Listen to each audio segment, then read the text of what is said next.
Olá pessoal, tudo bem? Bem-vindos à nossa semana de aprovação da OAB. Nós vamos ter 5 aulas de muito conteúdo para a segunda fase, tá? Da OAB em Direito Penal. Nós vamos começar aqui hoje com a linha do tempo do Direito Penal, do Processo Penal, que é muito importante para a gente conseguir identificar qual é a peça da nossa prova. Se você souber em que momento processual você está, fica muito mais fácil você saber qual é a peça que tem na sua prova, tá? Durante essa semana de aulas, nós vamos ver questões, teses, nós vamos ver muito conteúdo importante para a segunda fase. Então, vamos começar sem muitas delongas. Eu sou a doutora Gabriele Fonseca, advogada. Aqui tem os meus 2 Instagrams, tá? Prática Penal Simplificada e advogada Gabriele Fonseca. Lá vocês conseguem entrar em contato comigo, conseguem informações, dicas de estudo, link do grupo do Telegram para mentoria, tem tudo lá direitinho, é só me procurar. E tem também o e-mail gabrielefonsecadv@gmail.com e praticapenalsimplificada@gmail.com, tá bom? Podem entrar em contato comigo se tiverem alguma dúvida dessa aula ou de outras aulas, eu estou à disposição. Vamos lá, vamos começar a botar a mão na massa. Aqui tem algumas dicas valiosas que eu queria dar para vocês para a prova, tá? Essas dicas são importantes, eu aprendi essas dicas em cursinho, aprendi com experiência, e são de fato dicas muito necessárias para a prova da OAB. A primeira delas é: não faça rascunho. Como vocês podem ver, eu coloquei essa dica porque eu já vi colegas que perderam tempo no final, não conseguiam responder todas as questões, porque usaram a folha de rascunho para escrever a peça inteira para depois passar limpo. Isso é muito prejudicial, porque o tempo dali da prova ele tem que ser usado de forma estratégica. Você não pode desperdiçar o tempo fazendo um resumo grande, um resumo completo da folha de rascunho. Você não vai usar essa folha para fazer toda a sua prova e depois passar limpo, porque pode ser que não dê tempo. A chance de não dar tempo é muito grande, tá bom? Então, o que eu coloquei aqui? Use a folha de rascunho para estruturar a peça, tá? E como que eu vou estruturar essa peça? Nós vamos aprender estruturação de peça nas próximas aulas. Eu vou ensinar para vocês uma técnica para vocês conseguirem aplicar os 3 tipos de parágrafo que a gente vai escrever em todas as provas. Um jeito de escrita onde você consegue aplicar para todas as provas, que facilite a sua estruturação. Elementos que facilitam a estruturação. Vamos ver tudo isso daqui nas próximas aulas. Faça muitos simulados, eu coloquei aqui, de verdade, porque o simulado ele tem que ser igual à prova do dia. Então faça o seguinte, pegue um domingo na sua casa, coloque aí 1h da tarde, coloque um cronômetro, sente e faça a prova num local reservado, pegue uma prova antiga. Se vocês quiserem, eu posso mandar o link no grupo do Telegram, quem quiser participar, ou quem não tiver no grupo do Telegram, quiser participar do Telegram ou quiser o link, é só falar comigo. Tem um site que tem todas as provas, gabarito, todas as provas que já caíram na OAB, tudo direitinho por ordem. E você pode pegar uma dessas provas e usar para fazer o simulado. Então faça simulados de verdade, não faça simulados do tipo, vou fazer um simulado, e aí eu olho no celular, e aí eu paro, e aí eu tomo água. Faça como se fosse na prova, para você se preparar fisicamente, porque é uma prova muito cansativa, e psicologicamente, porque também é uma prova exaustiva, você sai dela muito cansado. Então é muito bom treinar para você chegar mais preparado, tá? Essas 2 dicas aqui, atenção para a remissão do seu VAD e como fazer a remissão, eu vou mostrar aqui no próximo slide para vocês o que pode e o que não pode em termos de remissão e marcação no VAD-médico, tá? Aqui tem o edital da OAB que eles falam o que pode, né? Simples utilização de marca-texto, separação com clips, utilização de separadores fabricados por editoras, tá? Então, eu coloquei aqui, ó, esse tipo de marcação é super recomendado, é o normal, a gente faz, a gente pode até grifar aqui o artigo de baixo, porque a gente vai ter um artigo aqui, embaixo na remissão a gente vai ter alguma outra coisa importante sobre ele, que você vai querer olhar. Então, eu tenho esse artigo aqui, nesse caso, esse parágrafo da violência doméstica, e logo embaixo tem um outro. Então, isso você pode fazer, por exemplo, ele colocou uma setinha aqui para cá para você ver esse outro artigo importante. Isso pode, tá? Esse post aqui eu tirei, esses 2 eu tirei lá do blog Exame da Ordem, tá? Depois se vocês quiserem dar uma olhada. Isso daqui não pode, tá? Post-it, aqueles eu não tenho aqui, mas aqueles marcadores transparentes que você coloca em cima, nada disso pode, tá? Tem que ter muito cuidado para não escrever coisa no vadimeco, não colocar muita seta colorida, coisas que o seu avaliador e o fiscal possam olhar e achar que você está tentando estruturar uma peça ali. E aí eles vão tomar a prova e você vai perder a prova. Então tem que ter atenção com a remissão, com marcação e remissão, tá? Como o próprio edital disse, clips pode e esses marcadores daqui das editoras também podem, tá? Tenham consciência disso. Cuidado com a anotação, para você não anotar demais, escrever demais e aí você poder correr o risco de perder sua prova, tá bom? Vamos começar com o nosso conteúdo então. Vamos de vez dar início no nosso conteúdo de linha do tempo do processo penal. Por que eu gosto de começar com isso?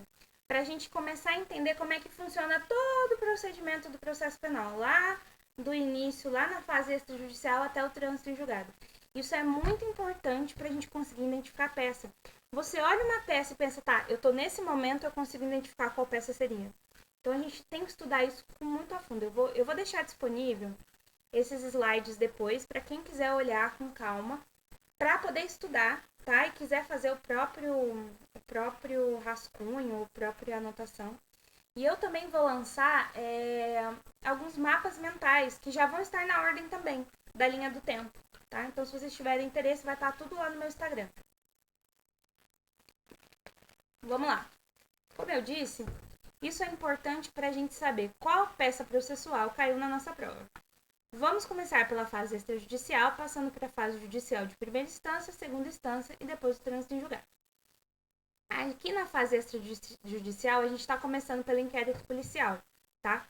Que é o primeiro contato que o advogado tem com o cliente. Você é advogado criminalista, vai receber uma ligaçãozinha lá 3 horas da manhã, o seu cliente foi preso e vai ser seu primeiro contato com ele, tá? Por isso que é muito legal a gente começar aqui pelo primeiro passo, que é a fase extrajudicial, que é a prisão. O sujeito foi preso. Nós vamos ver o seguinte. O cliente foi preso. A prisão é ilegal? Poxa, doutora, é ilegal. Aí você vai olhar lá. Foi feita uma busca e apreensão sem mandado. O flagrante foi forjado. Ele vai ter alguma nulidade ali que vai demonstrar que aquela prisão foi ilegal. Lá no conteúdo da sua prova, vai ter algum indicativo de que aquela prisão é ilegal. Então você vai ler, você vai ver que ele foi preso e você vai ver que a questão está te dando alguma pistazinha de que tem uma ilegalidade na prisão. Se a prisão é ilegal, nós estamos falando de relaxamento de prisão, tá bom? Artigo 310.1 do CPP e o artigo 5º da Constituição Federal. Vamos dar uma olhadinha? Só para vocês terem um pouco de ideia, eu acho que se a gente ler o artigo, a gente consegue entender melhor o artigo, né? Não só o artigo, mas também a prisão, a peça que a gente está lidando. Então, vocês vão ver aqui, ó, após receber o auto em flagrante, no prazo de 24 horas, o juiz deverá fundamentadamente relaxar a prisão em flagrante, a prisão ilegal. Prisão ilegal. Então, temos uma prisão ilegal, relaxamento de prisão, tá bom? Você leu na prova, prisão... Nossa, identifiquei, a prisão ilegal, relaxamento de prisão, tá bom? Essa é a nossa primeira prisão processual. Não estou falando da prisão lá do trânsito em julgado, quando ele já foi condenado, ele está cumprindo pena. Nós estamos falando da prisão processual, tá bom? Tem diferença. O cliente foi preso e a prisão em flagrante é legal. Tá tudo certinho, foi tudo observado. Ah, então eu vou deixar ele preso lá? Não. Você, como advogado criminalista, vai tentar a liberdade provisória, tá? Esses aqui são os artigos da liberdade provisória. Nós vamos dar uma olhadinha no 310.3, que já está aqui aberto, tá? Aí tem aqui, ó, conceder a liberdade provisória com ou sem fiança. E a gente vai dar uma olhadinha no 321, que também é um artigo interessante, tá? Depois vocês deem uma olhada sobre a ausência de requisitos da prisão. Se não tem um daqueles requisitos, nós vamos pedir a liberdade provisória, tá bom? Vamos lá. O cliente está preso. A prisão é legal, mas os motivos que autorizaram a prisão não mais existem.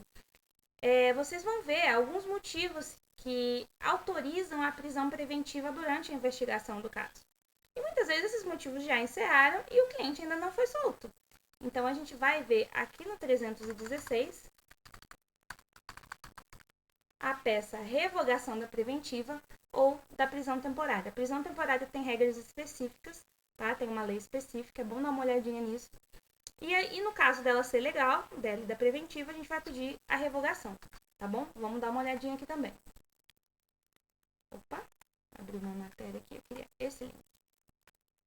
O juiz poderá, de ofício ou a pedido das partes, revogar a prisão preventiva que ocorrer e verificar a falta de motivo para que ela subsista, tá? Então, você vai ver lá no 312, 313, a gente tem os motivos que podem ensejar a prisão, tá? Preventiva, lá no 312 e 313 do CPP. Encerraram aqueles motivos, o juiz tem que decretar a revogação, tá bom? Então, nós temos também aqui, ó, o 282. Vamos abrir também para a gente olhar tudo com calma, sem pressa, para a gente poder entender também. Aqui a gente tem algumas medidas cautelares, tá? Que no caso de revogação, você pode pedir que o juiz substitua a prisão por alguma medida cautelar, tá? Você vai olhar no seu caso, no seu caso concreto, seja em questão ou em peça, se é o caso de pedir uma medida cautelar ao invés da prisão, tá? E essas medidas estão no 282 do CPP, lá no parágrafo 5º, beleza? Então, vamos lá. Prisão ilegal. Se eu tenho uma prisão ilegal, relaxamento. Prisão legal, liberdade provisória. Uma prisão legal que tinha motivos, mas esses motivos desapareceram. Nós vamos ter revogação da prisão preventiva. Beleza? Então, vamos continuar, que nós já acabamos a parte de prisão. Olha só que legal. A gente vai começar aqui a ver o caso que nós vamos começar quase que entrar na fase judicial. Vamos ver primeiro essa primeira peça aqui, que é no caso de um crime de ação penal privada, tá? Vocês já devem ter estudado, como vocês estão estudando para a OAB, já devem ter visto aí ação penal privada, tá? O que é muito comum de cair na prova da OAB? Crime de difamação, injúria, esses dois caem muito. Tem até simulado, fulano postou no Facebook dizendo que cicrano era um bêbado, um vagabundo, e que ele roubava dinheiro, não sei o quê. Esse tipo de situação cai e fala, você como advogado da vítima, vai fazer o quê? Queixa-crime. Então, sempre que a gente tiver um crime de ação penal privada, nós estamos falando de queixa-crime. Artigo 30, 41 e 44 do CPP. Vamos dar uma olhada nesses artigos, porque eles são muito importantes para a sua prova da OAB, tá? Olha só, ao ofendido ou a quem tenha qualidade de representá-lo, cabe intentar ação privada. Vamos dar uma olhadinha. Esses artigos aqui que eu tô citando para vocês, eles são muito importantes para a fundamentação de peça, tá bom? A denúncia ou a queixa conterá a exposição do fato criminoso. Isso você vai colocar quando você for fazer o endereçamento da queixa-crime. A gente vai dar uma olhada nisso depois. E a queixa poderá ser dada por procurador com poderes especiais, que vai ser o seu advogado, tá bom? Qual é o prazo para a gente apresentar uma queixa-crime? Isso é muito importante, tá lá no 38 do CPP. Já caiu uma questão de prova, onde o juiz disse que já tinha decaído o prazo da queixa-crime, mas na verdade não, porque a queixa-crime, o prazo decadencial são de 6 meses a partir do conhecimento do autor do fato, tá? Quando você sabe quem é que cometeu aquele crime, aí começa a contar o prazo de 6 meses, tá bom? Então, artigo 38, pode colocar e adicionar para vocês darem uma olhadinha. Beleza, nós já passamos pela prisão, nós passamos pela queixa-crime, e agora vamos supor que nós temos lá, o processo começou, o juiz recebeu a denúncia feita pelo Ministério Público do nosso cliente e mandou citar o nosso cliente. Quando falar em citação, você vê essa palavrinha, o juiz recebeu a denúncia e citou o réu. Resposta à acusação, tá? Não tem erro. Resposta à acusação. Os dois artigos que a gente vai usar são o 396 e o 396A. Vamos dar uma olhadinha, que eu acho que vale a pena. São dois artigos importantíssimos, são os artigos da peça, da questão. Opa, 396. Opa, tá difícil. 396 e 396A, tá? Se o juiz não rejeitar liminarmente, receberá a denúncia e ordenará a citação do acusado para responder à acusação, tá bom? E aqui tem o que tem que ter na resposta à acusação. Rol de testemunha, especificação de prova, tudo isso, tá? Não se esqueçam desse detalhe para a prova, para se por acaso cair. Resposta à acusação, que eu acho que só caiu uma vez na OAB. É uma peça interessante, eu não sei se cairia, né, porque nós temos outras peças aí com, estatisticamente caem muito mais, mas é uma peça interessante. Uma coisa que conta muito ponto, que eu acho que é 0,10, é o rol de testemunhas, tá? No final da sua peça. Se vocês quiserem, a gente também pode ver, me mandem lá no Instagram, a gente também pode ver uma peça, uma estrutura de uma peça dessa, tá bom? Então, não se esqueçam de colocar testemunha. Mas tá aqui os nossos 2 artigos da resposta à acusação, beleza? Vamos lá. O juiz pode absolver sumariamente o acusado com base no 397. Ele foi lá, olhou a resposta à acusação e a absolvição sumária é um pedido da resposta à acusação, né? Depois vocês vão ver. No meu mapa mental da resposta à acusação tem lá como pedir. Mas você olhou, o juiz absolveu sumariamente, acabou o teu problema. Se o juiz não absolver sumariamente, qual é o nosso próximo passo? Nós vamos para a audiência de instrução e julgamento, tá bom? Então, o juiz recebeu a denúncia, mandou citar o réu apresentou a resposta à acusação, vamos para a audiência de instrução e julgamento do artigo 400 do CPP. Beleza? O 400, se vocês quiserem dar uma olhada depois, fala mais ou menos como é que funciona a audiência de instrução e julgamento, tá? Então, vamos lá. Você leu que está na audiência de instrução e julgamento. Próximo passo, após a audiência de instrução e julgamento e antes da sentença, são os memoriais, tá bom? Então, você leu que é caso de audiência de instrução e julgamento, você vai pensar em memoriais, tá bom? É uma peça boa também, é uma peça com muita matéria para ser arguída, então é uma peça que pode cair na OAB. Uma peça para prestar um pouco mais de atenção, tá bom? Nós vamos ter esses 2 artigos, 403, parágrafo 3º e 404, parágrafo único. Vamos dar uma olhadinha para a gente entender um pouquinho melhor sobre memoriais, ou alegações finais para memoriais, tá? Então, vamos lá. Aqui, o juiz poderá, considerada a complexidade do caso, o número de acusados, considerar a parte 5 dias para apresentar memoriais. Por que ele fala disso, da complexidade? Porque a regra daqui do 403 é a sustentação oral, né? Uma alegação em memoriais feita 20 minutos de forma oral. Mas isso acontece muito pouco na prática. Na prática, os memoriais são apresentados realmente nos autos, tá? De forma escrita. Então, a gente vai usar essa argumentação aqui. Vamos olhar também o 404 do CPP, no parágrafo único. Onde a gente tem aqui, ó, realizada a diligência, apresentadas no prazo de 5 dias as alegações finais por memorial, tá bom? Então, não se esqueçam, falamos de audiência de instrução e julgamento, estamos falando de memorial, tá bom? Essa foi a primeira parte que a gente viu de primeira instância, tá? A gente começou ali. Agora a gente vai entrar na segunda fase. Eu tenho até que corrigir isso aqui, vocês me perdoem. É que esse slide eu copiei de lá, ficou faltando um pedaço, depois eu esqueci de mudar aqui. Mas aqui a gente vai entrar na segunda instância, tá? Eu vou mudar isso aqui pra vocês. A primeira instância começou na onde? Começou aqui nessa resposta à acusação, tá bom? Quando o juiz recebeu a denúncia e mandou citar o réu. Aí nós começamos o início da primeira parte da fase judicial. E aqui a gente vai começar a segunda instância, a segunda parte da fase judicial, tá bom? Em seguida, após a sentença do magistrado, com base nesses 2 artigos, ele vai olhar tudo direitinho. Tá tudo ótimo, absolveu seu cliente, tá tudo lindo, acabou. Não tá tudo ótimo, condenou meu cliente, eu quero rever essa sentença. Apelação. Falou em sentença de 1º grau, apelação, tá? Isso vocês já sabem, mas a gente tá revendo aqui. Então, apelação do artigo 593 do CPP. Vamos dar uma olhada também nesse artigo, que é um artigo muito importante. Caberá apelação no prazo de 5 dias, esse aqui é o nosso inciso, das sentenças definitivas de condenação ou absolvição, tá?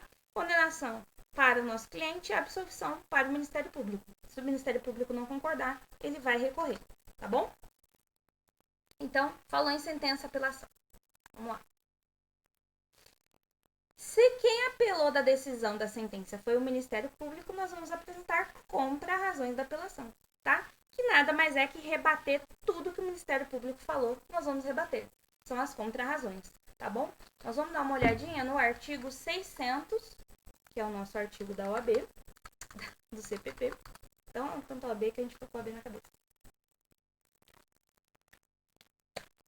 Olha lá. Assinado o termo de apelação, o apelante e depois dele o apelado, que seríamos nós, terão um prazo de 8 dias para oferecer as razões, tá bom?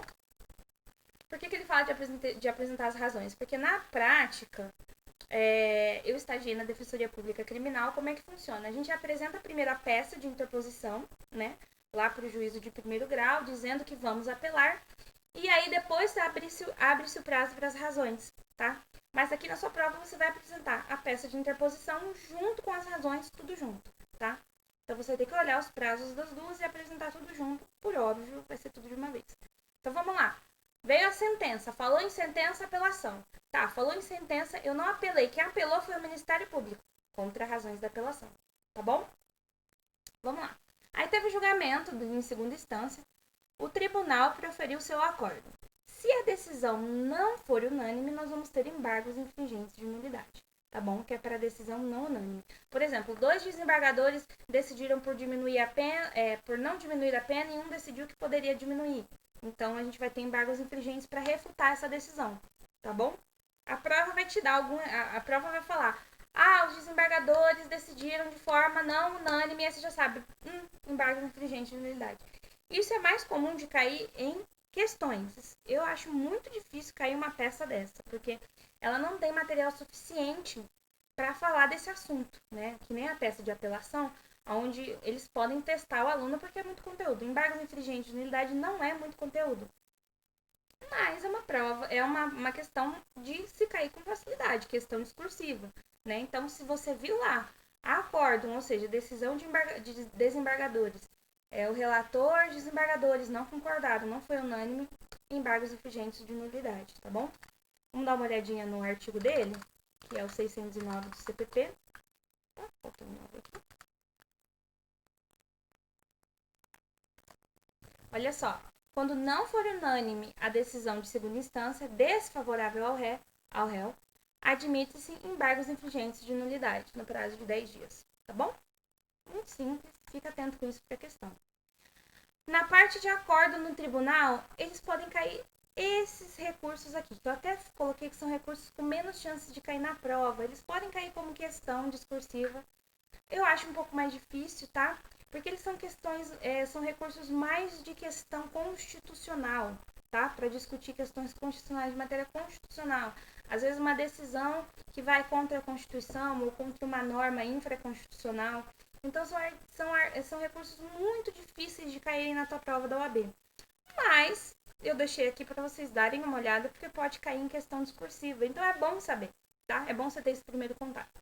Embargo de declaração, recurso especial para o STJ, recurso extraordinário para o STF e recurso ordinário constitucional para o STF e para o STJ, tá bom? Tem essas duas opções. Leiam com calma os artigos, tá bom? Leiam os incisos, deem uma olhada para vocês terem uma ideia. Eu não vou aprofundar muito nisso, porque, como eu disse, é uma questão mais para saber, mas né, não é tão importante, tá bom? Vamos continuar.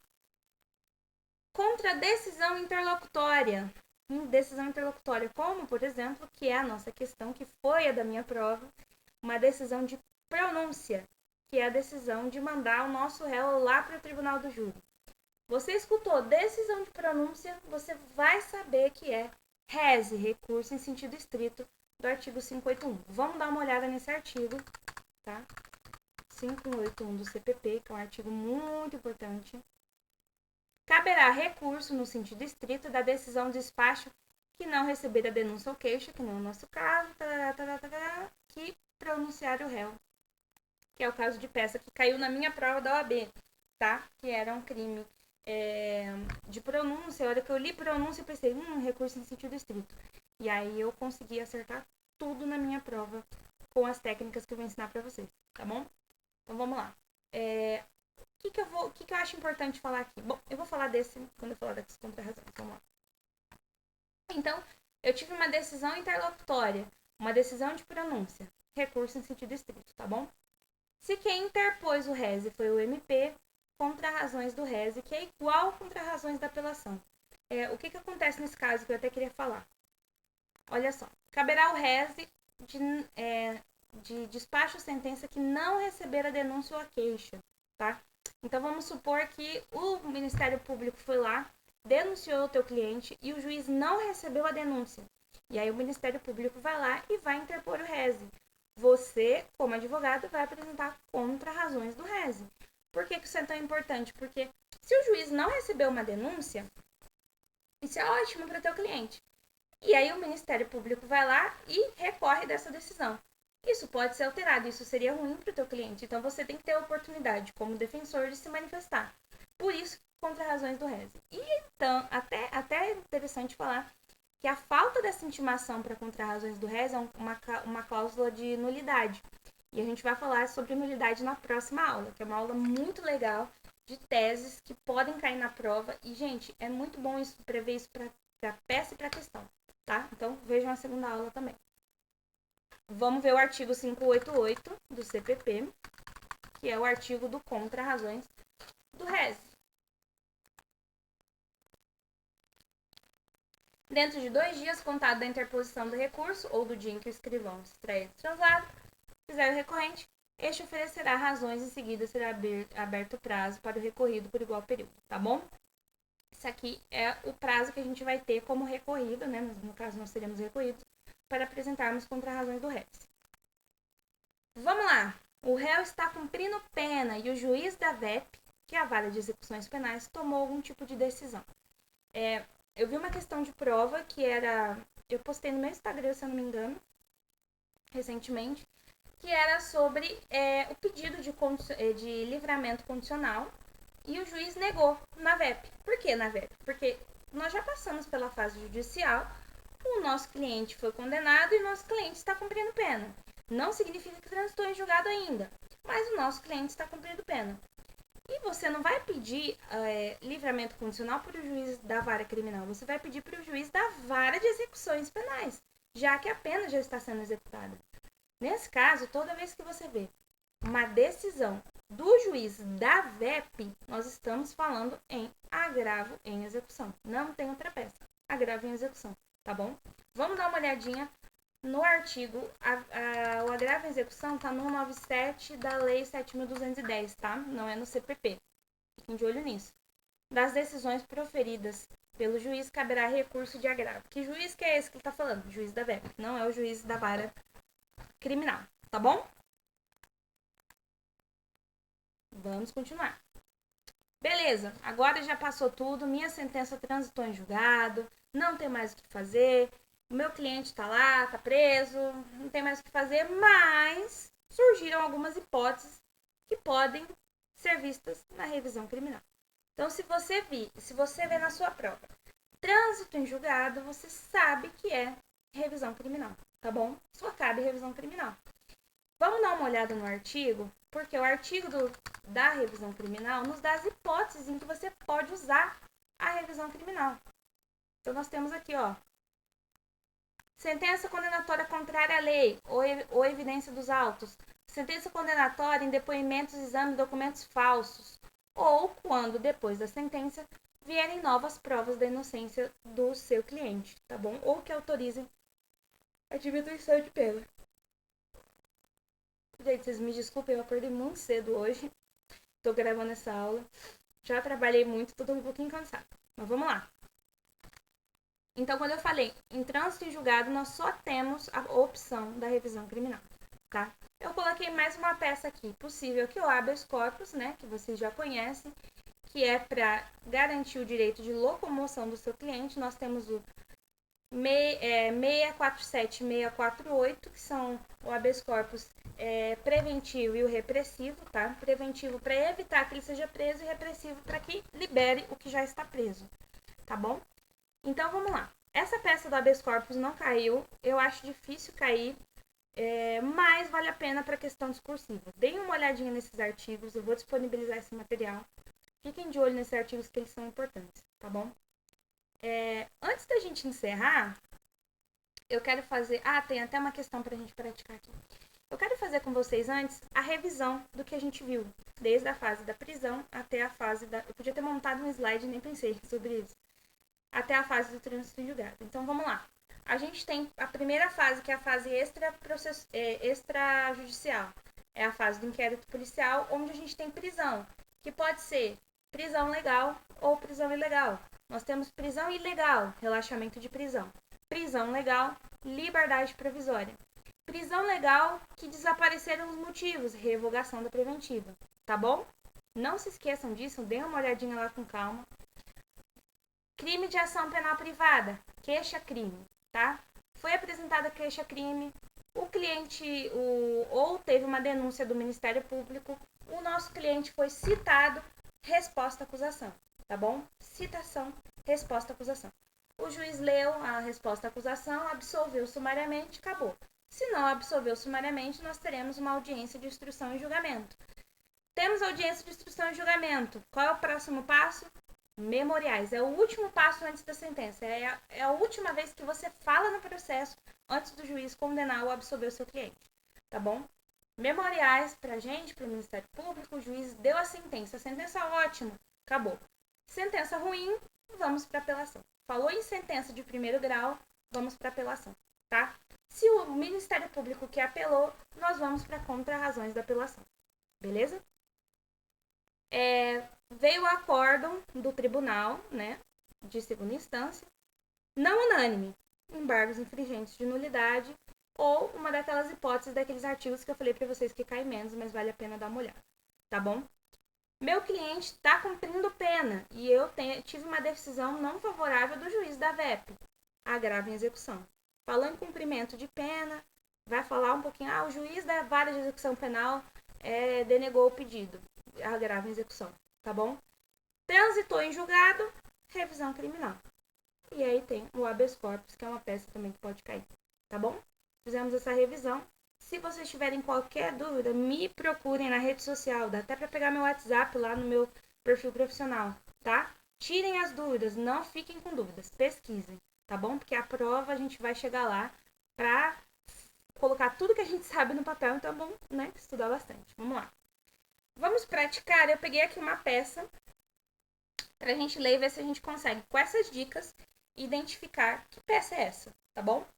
Vamos lá. Astolfo, nascido em 15 de março de 40, sem qualquer motivo pretérito com o aparato judicial, no dia 22 de março de 2014, estava em sua casa, o barraco da comunidade conhecida como Favela da Zebra, localizada em Goiânia, quando foi visitado pelo chefe do tráfico, meu Deus do céu, da comunidade, conhecido pelo vulgo de Russo.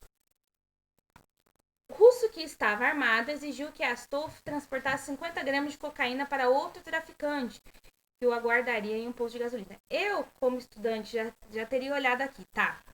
Aqui a gente já tem uma data, 1940, já quer dizer alguma coisa. Eu já olharia isso. Olha, isso pode ser uma causa de diminuição. Ele pode ter mais de 60 anos. Eu, como estudante, já começaria a pensar isso. Já marcaria isso aqui, ó, esse 1940. Se o enunciado te dá uma informação, ele te dá uma informação por algum motivo. Eu já anotaria isso aqui, tá? Beleza, vamos continuar. Essa daqui é a data do fato. Ele tá falando pra gente que isso aqui aconteceu 22 de março de 14. Já anotaria. Será que isso tá prescrito? Será que demorou? Já anotaria esse prazo também, tá bom? Então vamos lá. Outra coisa que me chamou a atenção. Russo, que estava armado, exigiu que o Astolfo transportasse a droga. Nossa, o Russo estava armado? Ué, isso é importante. O enunciado me deu uma informação importante. Já grifaria isso também. Isso também pode ser uma causa a meu favor, tá bom? Vamos continuar. Vamos lá. Para o traficante. E que aguardaria um posto de gasolina, sob pena de Astolfo ser expulso de sua residência e não mais poder voltar a morar na favela. Olha só. Astolfo, então, se viu obrigado a aceitar a determinação, mas quando estava em seu automóvel na direção do posto de gasolina, foi abordado por policiais militares, sendo a droga encontrada e apreendida, e ele foi aqui acusado do 33 da Lei de Drogas, tá bom? Durante a audiência de instrução e julgamento. Achei importante. Se a gente está em audiência de instrução e julgamento, qual é a próxima peça? Memoriais. Mas vamos continuar lendo para ver se não teve sentença. A gente já sabe que antes da instrução não é resposta à acusação, não é queixa-crime, não é nada de prisão, só pode ser depois. Então só pode ser de memoriais para frente. Então vamos dar uma olhada. Seriam observadas todas as formalidades, os policiais militares responsáveis pela prisão confirmaram os fatos narrados. Tá. Assegurado que não conheciam o acusado na data dos fatos, Astolfo e seu interrogatório realizado como o último ato da instrução. Mas o último ato tá certo? Tá certo, tá? Pela lei O interrogatório do acusado tem que ser o último ato sob pena de nulidade. A gente vai ver isso amanhã na aula de nulidades.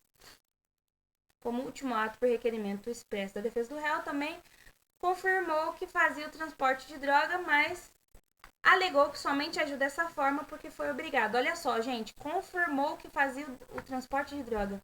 Isso é uma confissão. Confissão é causa de diminuição de pena, fica de olho. Como estudante, anotem tudo, tá? O problema tá te dando a informação. Saibam olhar com calma e anotar, tá? Isso tudo você vai botar lá na tua folha de rascunho, tá bom? Depois eu vou ensinar vocês como fazer direitinho.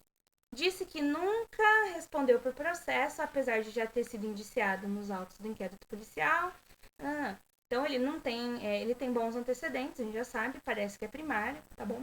Após a juntada das informações finais do réu, apenas cocaína, o Ministério Público pugnou pela condenação do acusado nos termos da denúncia, tá? Em seguida, você, advogado, foi intimado. Então, não teve mais nada. Quando falou para mim que o Ministério Público pugnou pela condenação, o que quer dizer que o Ministério Público pugnou pela condenação? Quer dizer que o Ministério Público apresentou memoriais, tá? O que o Ministério Público vai fazer?